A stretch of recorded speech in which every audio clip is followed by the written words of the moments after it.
Hari ini aku mau wawancara dosen dan mahasiswa tentang pemanfaatan media sosial di lingkungan kampus. Mau tahu gimana jawaban mereka? Check it out! Apa itu media sosial? Yang saya ketahui tentang media sosial itu alat komunikasi atau media komunikasi yang membantu kita untuk bersosialisasi dengan orang lain sih. Pertama, kalau misalnya saya sebagai dosen, saya bisa berkomunikasi lebih banyak dengan mahasiswa, ataupun saya bisa berkomunikasi dengan para dosen ataupun tim tenaga pendidikan lainnya. Media sosial menurut saya yaitu tempat untuk membagi informasi, mendapatkan informasi, saling berbagi sharing, serta mempermudah kita untuk mempermudah dalam memberikan informasi terkait dari seperti kita mahasiswa ini terkait dari perkuliahan maupun mencari informasi-informasi untuk tugas-tugas yang diperlukan. Media sosial merupakan salah satu sarana untuk berkomunikasi dengan orang banyak. Apakah mereka mempunyai media sosial? Apa saja ya kira-kira? Saya menggunakan media sosial selama proses belajar mengajar dan juga untuk proses koordinasi selama bekerja.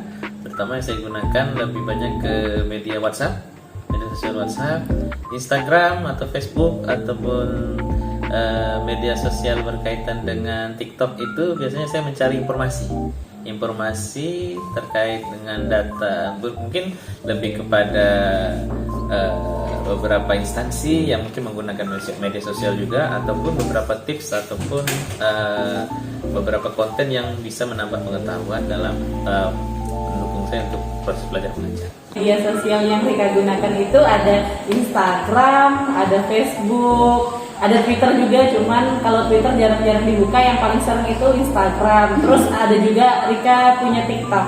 Instagram, YouTube, kemudian Facebook, Twitter. Kelebihan dan kekurangan media sosial menurut mereka?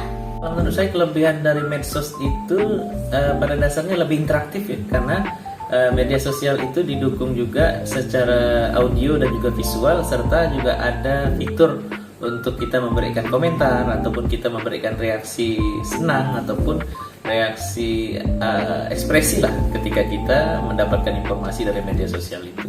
Kalau untuk kekurangannya menurut saya memang apabila memang media sosial itu tidak digunakan secara bijak, kadang itu juga bisa menjadi sumber informasi palsu yang ini tidak bisa dipertanggungjawabkan seperti itu. Itu sih sebenarnya kekurangannya.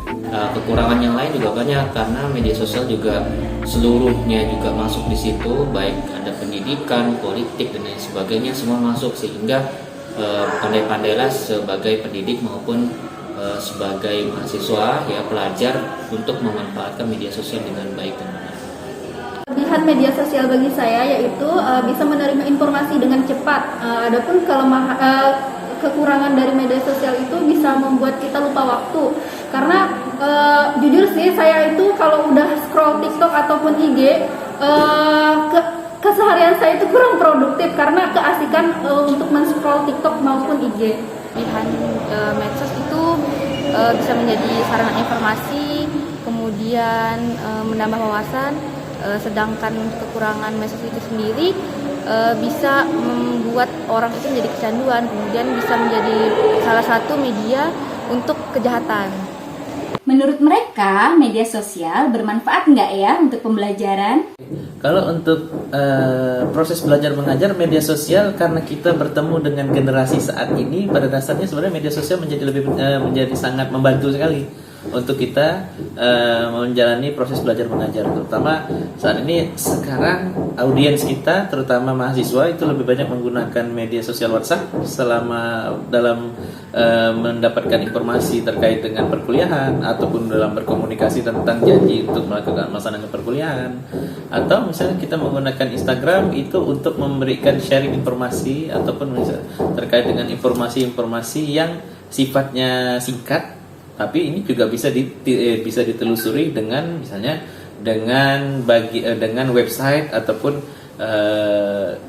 sumber informasi yang resmi yang ada di kita. Itu penggunaan dari menurut saya menggunakan media sosial untuk pembelajaran bisa menjadi lebih efektif.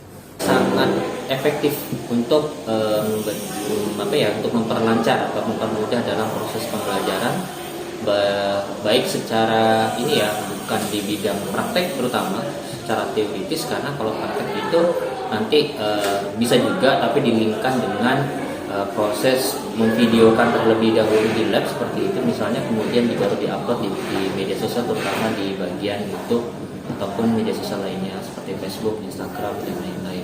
Sangat bermanfaat terkait edukasi gitu ya. Jadi dengan media sosial dapat membantu saya dalam pengerjaan tugas, mempermudah saya dalam mendapatkan informasi terkait bagaimana sih cara mengerjakan tugas, bagaimana pengetahuan-pengetahuan. Itu sangat bermanfaat karena bisa mengakses referensi, kemudian dapat tips and triknya dari sosial media untuk memudahkan kita melaksanakan pembelajaran. Apa ya tanggapan mereka tentang hoax? Terkait dengan hoax yang ada di media sosial, memang ini menjadi penting untuk kita cermati sih sebenarnya, karena kita sebagai pengguna media sosial setidaknya memang harus lebih teliti untuk memperhatikan dari berita hoax tersebut ya.